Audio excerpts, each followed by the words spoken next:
Hello there guys, welcome back to Reborn with Michael Watson. Today I'm talking about how I changed the habit of being myself, inspired by Joe Dispenza, and it really set me off on a journey. I have to give Joe Dispenza so much love because he redefined the law of attraction, the law of assumption and metaphysics for me and sent me on a journey.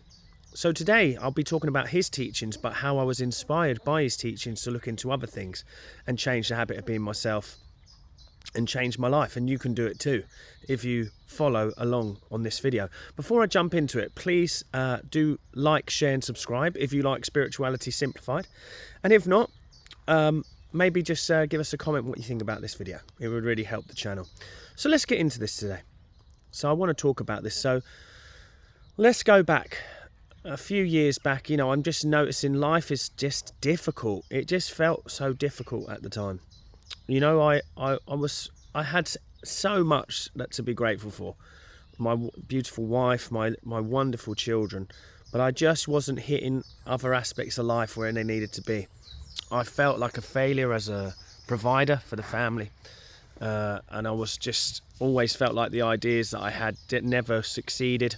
I'd healed myself in the past from, you know, hair loss, throat pains and stomach issues, but I just lost my way again. I didn't have any real sort of vision or purpose or foundation. That was what it was. I didn't have foundation. And then I came across Joe Dispenza again, because I'd read in the past when I was suffering with the hair loss, You Are the Placebo.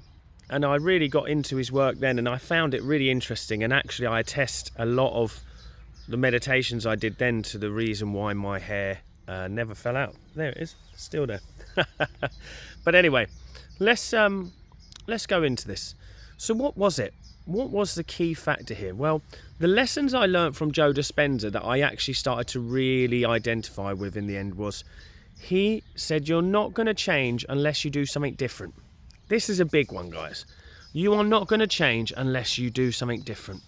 What was I doing all the time? Well, yeah, I said, but I'm meditating. I'm doing the meditations. Yeah, but I wasn't. In day-to-day life, I was still reacting from the old program all the time. So what I started to discover, and what I want you guys to realize, is that it was my reactions that were holding me still. It didn't matter if I meditated 12 hours a day. If every time I opened my eyes, I was reacting to this problem, that problem, this is what happened. So what the biggest lesson I got from him was, it's like you are the sum of your reactions, basically. So this sent me on a journey. You know, I was meditating but not seeing a lot of difference. You know, so it sent me on a journey. So I started to discover the wonderful teachings of Michael Singer as well. Michael Singer, who is the Surrender Experiment, Untethered Soul.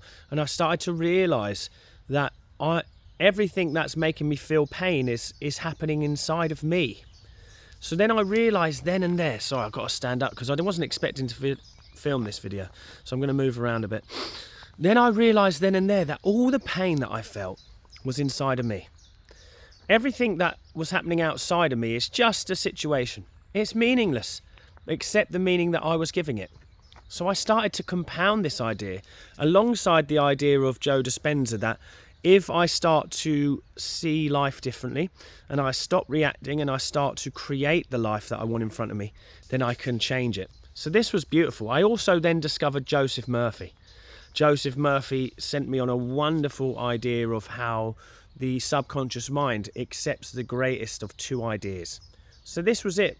So I had the fact of Joe Dispenza telling me that if I can quiet the body so that the mind is awake but the body is asleep, now I can lay an idea on the quantum field of potential. That idea now will have power and it will start to express.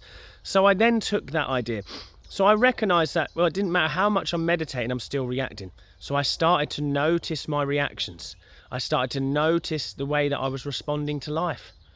So when I started to notice that, I was always getting triggered all the time. And I just decided I'd had enough of feeling this way, powerless, victim. So I decided to start observing my reactions, observing my feelings. And anything that came up in life, I just decided to not emotionally embrace that which I don't want. Instead, I would watch it. Instead, I would just observe it. What happened was something beautiful. because then from that place of observation, just the same way that I had done in meditations, once that feeling released, I went into brain and heart coherence. I went into non-resistance. And I started to implant a new idea using some of the sort of wonderful, intense language of Joseph Murphy. Divine peace fills my soul. Divine love saturates my entire being. I'm where I'm meant to be, doing what I love.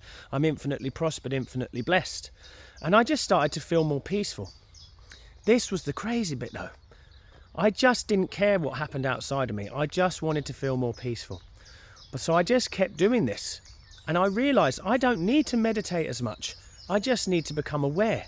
And awareness was key. And that was a big lesson from Joe Dispenza, which led me to Michael Singer, led me to really study Joseph Murphy and really implement these tools.